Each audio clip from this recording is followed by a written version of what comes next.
Hello, everybody. I'm Roadblock. We are on the free-to-play account.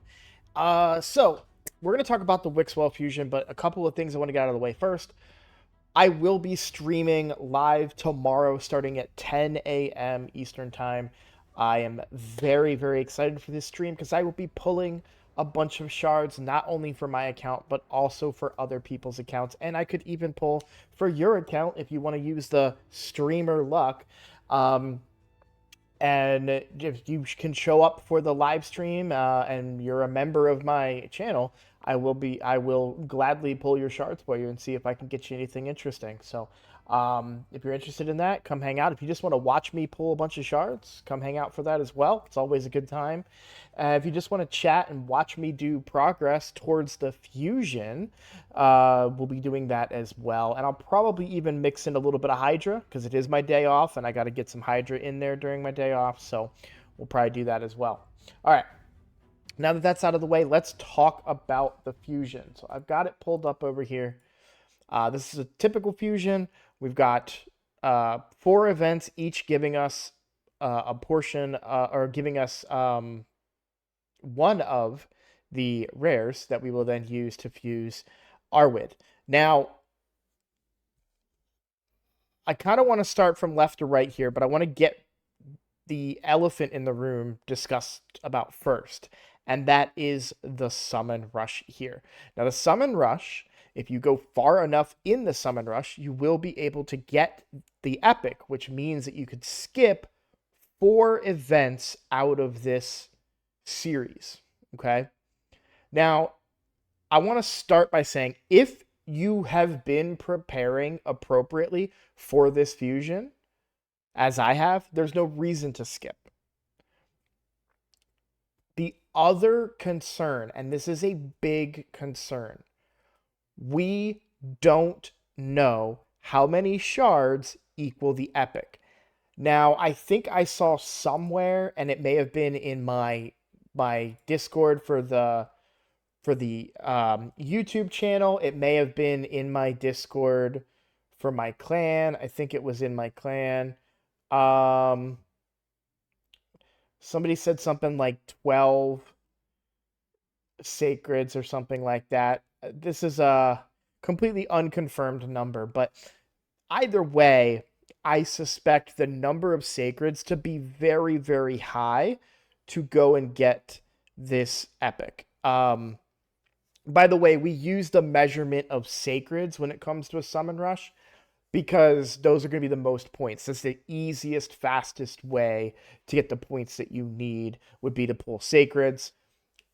Next would be primals, then voids, then ancients, and then mystery shards, which if you're pulling, 9,000 mystery shards, congratulations. But I had a hard enough time doing 1,000 for that meme event a few months ago.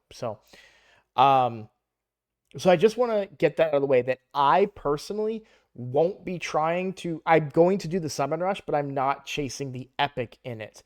The other problem that I have is that this is at the end of the event. So what if you skip, let's say you skip either this whole series or you skip one event in each series, and then you get to the end and you don't have enough shards to get the epic. You just wasted all of that progress. So if it's me, I'm not going for the summon rush epic. I am going to go for the summon rush rare, which you can see on this line right here. I just want to make sure I'm not blocking. Okay. You can see on this line right here. That will get you this rare. That's going to be relatively easier to get than the epic would be because that's going to be way more points to get the epic. So keep that in mind. Now let's kind of start left from right and kind of talk about what we're going to do. Now the Dungeon Divers event is live. If we look at the Dungeon Divers event, you'll see we're looking at 3,700 points. That's going to be somewhere, I feel like, in the realm of like 4,000 to 4,200 energy, depending on how you're getting your points, I should say. The Dungeon Divers are pretty hard now. So it's gonna be frustrating. And if we go back to the calendar, it's even more frustrating because they're really taking away some of the double dipping, kind of. Uh, so the first Dungeon Divers event coincides with the Dragon Tournament. Great. Go ahead and spend your energy doing your Dragon Tournament. I think if we look at it, it's going to be approximately 2250 energy, give or take, depending on where you're farming and etc. But my estimate, if you're farming in the right places, I'm usually getting around 1 point per energy spent. So I would expect around 2250 energy to get me what I need, if I'm just doing dragon. But it's a little bit less when you consider the ratio for the dungeon divers. I want to say it's like, you know what? I don't even want to say because I don't remember, but it's definitely less. Um, I want to say it's somewhere between zero point 0.7 and zero point 0.9, but it's not a 1-to-1 ratio. So this is not 3,700 energy will get you this guy. That's why I said it'll be about 4,000 to like 4,200, and that's just a guess. I just know that that's kind of a ballpark figure that I would go off of. So if we come back to the schedule. Now, when I said you can double dip here with the Dungeon Divers Event 1, the Dragon Tournament, you'll, do the 2,000 whatever points that I just said. And then for the the Champion Training event, you can double dip in this Dungeon Divers as well. So if you do your Champion Training event early and knock out the remaining Dungeon Divers points, that's going to get you this one finished. If you complete the Champion Training event and still don't have this finished, I would just finish it in whatever dungeon that you want to farm. Just get it knocked out that way. One thing I want to point out, the Dragon Tournament here ends before Dungeon Divers 2. Wait, no, that's not what I'm trying to say. Where Ice Golem, sorry.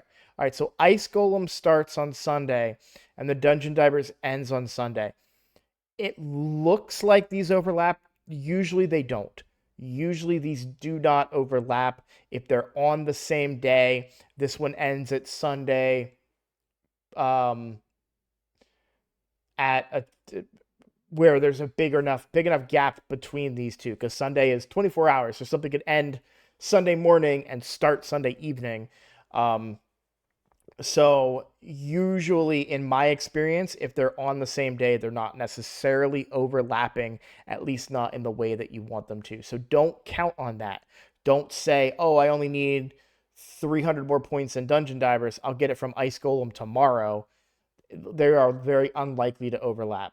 So when we come into Dungeon Divers 2, you'll wait to do Ice Golem until Monday to get the points for Dungeon Divers 2. The arena ones are always easy. Artifact enhancement. This is all about how you manage your silver. Silver management is key here. I would make sure that you guys are aware of the silver that you're going in with, but you will get silver as you do these dungeons, right? So that's going to help you in that department. If we look at my account right now, I'm at 20 million. That's about how comfortable I feel going into one artifact enhancement event. 20 million silver is about where I like to be. If you're struggling for silver, there are a few places to get silver. The first one that comes to mind is the clan shop. If you have the resources for it, you can come into the clan shop and go ahead and grab this extra silver. Another place is the forge. I've talked about this briefly in a few other videos, but if you come in here and you look at the resilience set and you forge this 3 to 4 star stuff that you don't need because it doesn't overlap with the good stuff. None of the materials here, other than the bars, but that's fine, overlap with the materials you need here. So do the 3 to 4 star stuff. Just sell it all.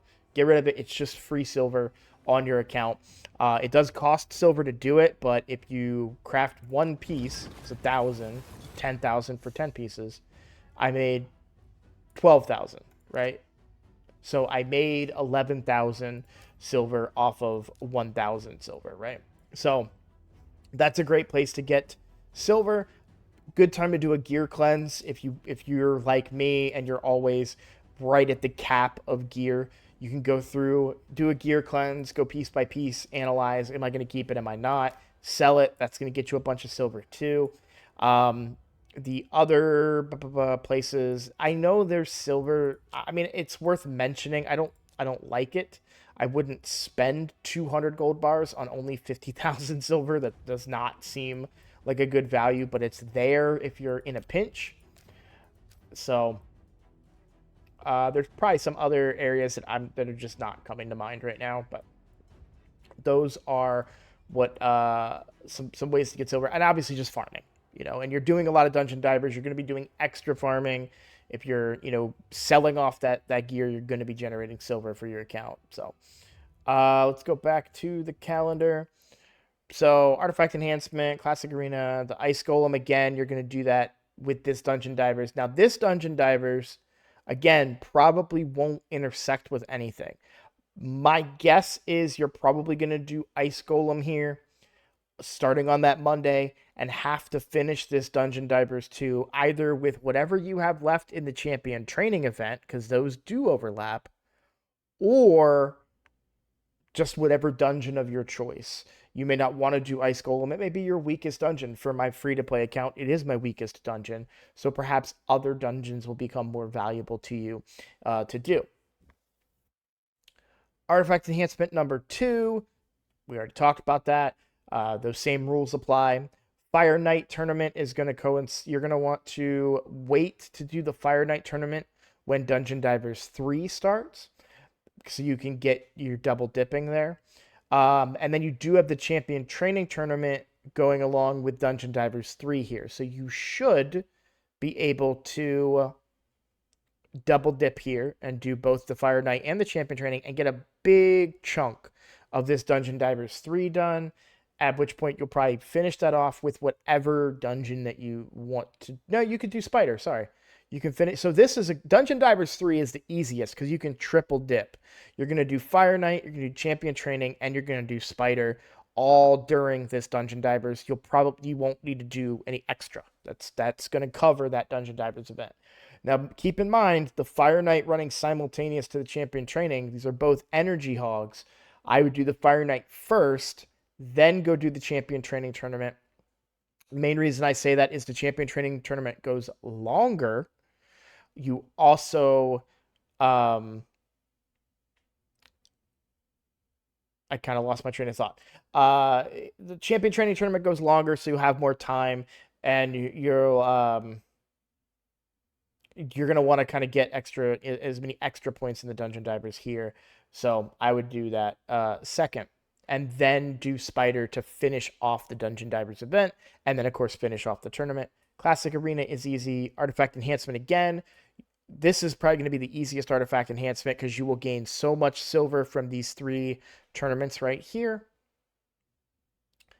And then we have the Summon Rush right here in the middle. Now, make sure you guys are aware while we have the Champion Chase. We're starting with the Champion Chase. Now, this is becoming more common because this is like the second, maybe third time they did this. I hate that they do the Champion Chase first. I prefer, by the way, in my memory, they may have done champion chases first back in the day, but it's, from my experience, it was always Summon Rush, then a chase. Here, which is good because you used to be able to fuse all the epics to get points for the champion chase. In this case, we're doing the Summon Rush at the end. Now, this is good in the sense that you can save up more sacreds over the next week or week and a half. As well as any additional ancient shards you get from the champion chase and the 2x until then. So it's kind of good there. You'll also be able to save your void shards, your primal shards if you want to pull them. Not necessarily recommended. And that. But I feel like I have plenty of resources for the Summon Rush.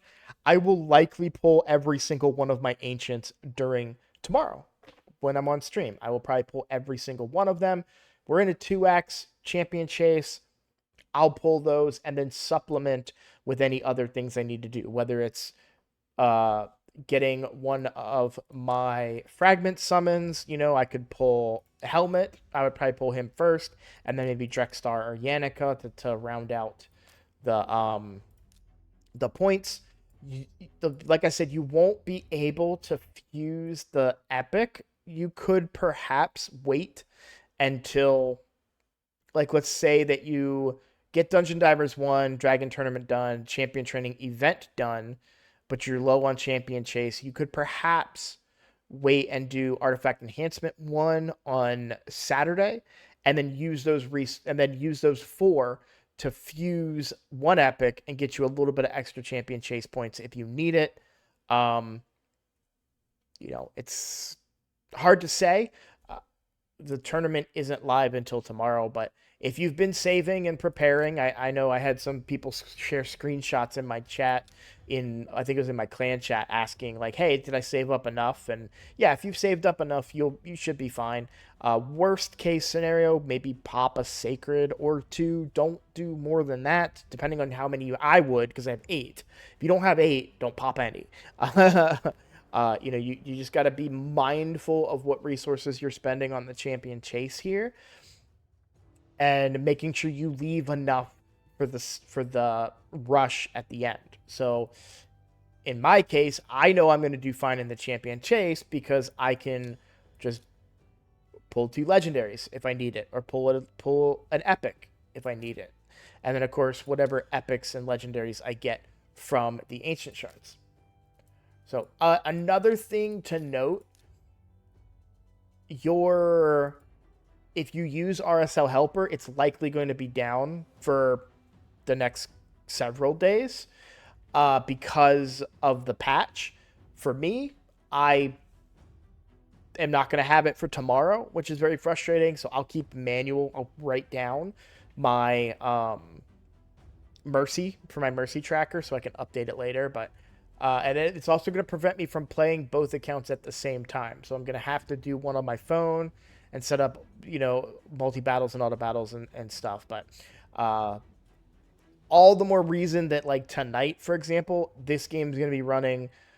I'm going to be running the dungeon tonight to get those points, and just making sure that I'm doing events as often as I can, whenever I can. And so I kind of wanted to point out, I think I've done, I don't even know what I've done. I've got 44 points here, and then in the tournament, I probably have 0, because that's probably just from running campaign. Yeah, okay, that was running campaign. So I can't really show you what I want to show you. It's on my main account, and I can't switch that easily right now. But yeah, you'll get a feel for it, and good luck. Now, the last thing I want to talk about is wixwell. I really, really want to talk about wixwell because I woke up this morning, and real quick backstory, I wake up, I take my daughter to school, I come home, I go back to sleep, and then I wake up for work. I came home, I hopped on Raid just to do my clan boss stuff, right? And see if they released a calendar, so I knew what to prepare, mentally for a video tonight. And there was a video from Saf and Hell Hades that was talking about how people are not going to be going for wixwell. And there's some stuff about wixwell that blew my mind. So I'm not necessarily going to try to convince anybody else to go for wixwell, but I want to talk about why wixwell is so good for this account. I'll briefly go over the kit. Passive always has counterattack up. This ability, the A3, puts 2 intercept stacks on a single ally, places 60% increased defense and a shield buff on all allies for 2 turns, and the value is proportional to his defense, which I am to understand that is a big shield, which is usually the case with defense-based shields. Vaultkeeper, the A2 attacks all enemies, will have, when booked, 100% chance of placing decreased attack. The value of the shield will be increased. This increase amount right now is low. According to them, I haven't tested it, of course, because I don't have access to it, but my understanding is that content creators are saying that the value of this shield is quite low. The value, sorry, not the value of the original shield, the value of the increase is low relative to other shield increase champions, right? Like Brogni. That being said, I think it's most likely a bug, or it's not working properly, which is a bug. But I I have a feeling that this is going to get corrected later. As far as I know, at the time of this recording, and to my knowledge, I haven't researched heavily into it. They haven't addressed any issue with this, but I suspect that they will as more people get the champion and it becomes a bigger conversation. So, regardless if this is actually impactful or not, if it's just a really weak shield improvement, increase, whatever you want to say, let's just ignore that factor for now and talk about a decrease attack that is a 100% chance when booked and increases the duration of all ally buffs. That includes the shield, the original shield that gets placed. So you're placing a 2-turn increased defense and shield on a 3-turn cooldown and then extending it, essentially making it a 3-turn shield and increased defense that you can then refresh after 3 shields and just rinse and repeat. So theoretically, this increased defense and the shield will never come off. And you notice I'm not talking about intercept. We're going to get into intercept in a bit, and we're going to talk about why I think that's his secret weapon. The provoke on the A1, this is great for Hydra-ish. It's great for bosses that you want to provoke, like Magma Dragon, of course. I bet you it will prove to be a somewhat effective form of control. And let's talk... actually, no, it won't. Not, at least not in the sense... I was thinking like Siphi and how she keeps sleeping people with the A1. I was thinking he could keep provoking people with the A1 potentially. Still, at a 60% chance on a 2x hitter, if you're thinking about his usefulness in other areas of the game, crowd, waves, arena, whatever, these abilities can be quite annoying to deal with. So if you're strapped for champions, he might not be a bad choice to help keep you alive, extend some buffs, and possibly crowd control a single target champion. Let's talk about intercept. Intercept is very interesting because it doesn't work the way I originally thought that it would. I was under the impression, and maybe I didn't read something. I'm not even going to say misread something because I don't think I read anything really too much about intercept other than what it did, that it would stop people from getting debuffed is what I thought. And I was like, that just seems...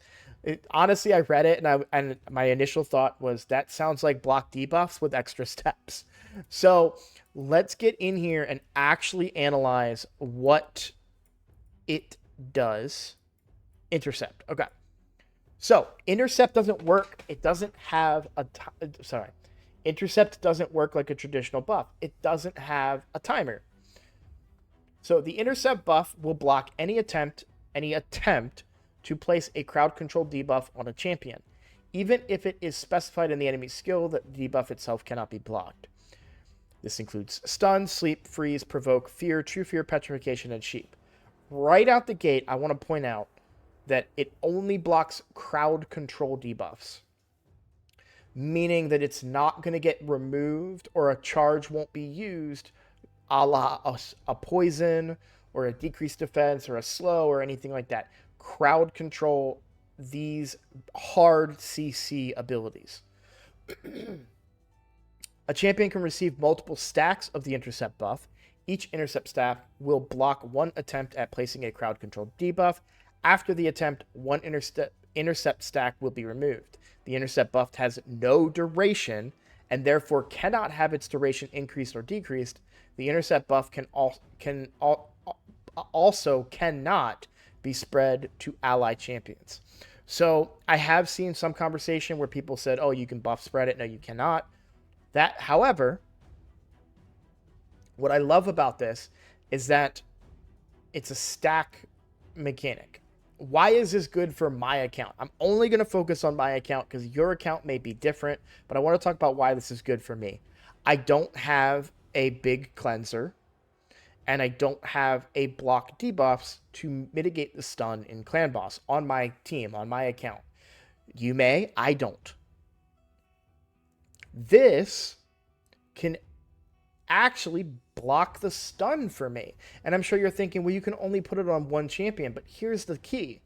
If I put it on one champion, those 2 stacks don't fall off regardless of how many turns they take or the clan boss takes unless he stuns them. So eventually, after, if it's on a 3-turn cooldown, if you book it to a 3-turn cooldown, after a handful of turns, the stun is no longer a factor because you'll be able to keep up these stacks. So he only can remove 1 stack. And if I'm not the best at understanding the clan boss stun, but I believe he tends to avoid high champions that have a lot of buffs. So theoretically, if I put this buff intercept on somebody, he'll target someone else. And put the intercept on someone else, he'll target someone, and eventually you'll get to that 5th person, and then he has to target whoever has intercept. He takes off 1 stack. Brings us to the next. If a crowd control debuff is placed on a champion that has an intercept stack and the block debuffs, sorry, ignore that part. If a champion under an intercept buff and another intercept buff with less stacks than the champion currently has is placed on them, the number of intercept stacks remains unchanged. But if a champion steals... Nope, that's not it. Where is the one I'm looking for?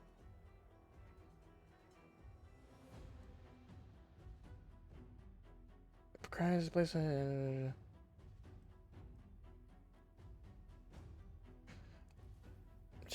Another intercept buffs less... So basically, if I target somebody that has 1 stack of intercept with a 2 intercept ability, it will go up to 2. I know it's in here, but I just don't want to be rereading it over and over and over again.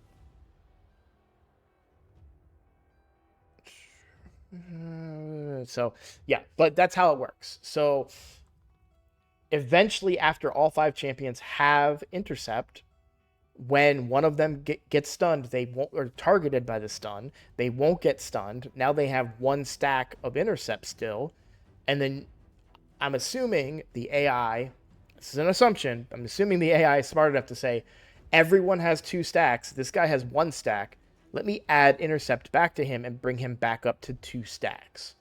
So, that is what I wanted to point out. It's a poor man's version of stun mitigation, but it will work and do the job that you need it to do if you're struggling to deal with the stun. Now, again, you may have a much simpler solution in a cleanser that's really good, or a block debuffs champion. I don't have access to that on this account. So intercept is a great way for me to deal with that issue. So I wanted to share that and talk about why I think that that's good. The other part of what I like about wixwell is, of course, the buff extension. The shield extension as well, if it works better than what this is, but we're going to assume it right, or we know right now that it doesn't. But I think he's a perfect replacement on my team. If we look at my clan boss team and who I use. Yep, I have a key. Okay. So if we look at my team, I do think he's a perfect replacement right here, or sorry, right here for Ursula, which would give me, and then I could probably build Godseeker back into a more tanky build. So what I would likely do is stop worrying about using Godseeker for damage, because right now, with the comp that I have, I needed to make up that extra damage. But I think Wixwell gives me so many extra turns with his kit and all the buff extension that he brings, as well as what Godseeker would bring. We're going to have 2 buff extenders, increasing all those ally protects, all those increased defenses, and all that stuff. So I think if I get those 2 going, so Wixwell would be here, I do think that that's really going to improve my output. I also will take the poison detoxic gear and put it on Wixwell. I'm still gonna, but I'm not gonna worry about. Not gonna worry about crit rate on Wixwell, nor am I gonna worry about it any longer on Godseeker. I'm gonna go for a more defensive build for both of them, but put the toxic gear on Wixwell because he will always counterattack, and therefore apply way more toxic poisons. And I think it's important to note on that because I use this mechanic in my main clan boss team with Eris and her counterattack mechanic, which she does every turn and gets a bunch of stacks of poison. And she actually does damage with her in toxic gear. She's doing near as much as what my main DPS is doing in that team. So that's kind of my plan, is what I'm thinking about doing. Now, we are a long ways away from that plan being viable. So nothing is changing anytime soon. And the reason I say that is because we have we need to book him. We don't have that many books. So that's a factor. So that's the big thing. Waiting for books is kind of what's going to take the longest on him. We have to level him up as well. But I'm very excited about Wixwell. I wanted to share my thoughts on him in case you are a free-to-play account and maybe didn't understand how the intercept mechanic works. I hope I brought some light on that. I think it's going to be really good. And I said this in a previous video before, and I will say it again. We don't know what's coming. We don't know what kind of value intercept will bring moving forward. There are certain new mechanics that get added, certain new mechanics that get developed, and people look at it and say, oh, that's dumb. And then it becomes a core mechanic in something. Now, older players will probably understand this. I don't, because Hex was always a thing that needed to be because Hydra's been around since I started playing. But Hex being good in Hydra was, I assume Hex was like, what is this buff? This is weird. And then Hydra comes out and it's like, oh, okay, we need to have Hex now. So it's very possible that something comes up at some point in time where it's like, oh, we need to have Intercept. So you never know what kind of value this champion can have for you in the future. So if you're on the fence, but you have the resources, I would err on the side of caution and get him. That's just me. I am getting him on both of my accounts. I won't be really using him on the main account, but on the free-to-play account, I think he's drastically going to change, especially if they buff or fix whichever one it needs, the shield extension. I think we're going to get a lot of extra turns out of him. I don't know that we'll necessarily get up to, say, a 50 turn killable or anything like that, but I think we're going to get a lot further than what I'm currently getting, and I'll be able to build and change my team accordingly. So thank you guys for watching. Sorry for the long video. Again, I am streaming tomorrow, 10 a.m. Eastern time. I'll be pulling shards for multiple accounts, my account, other accounts. Please come hang out. It's always fun chatting with you guys, and there's nothing like seeing my excitement live and experiencing that with me. I know, because I used to love watching shard pulls for other people live. So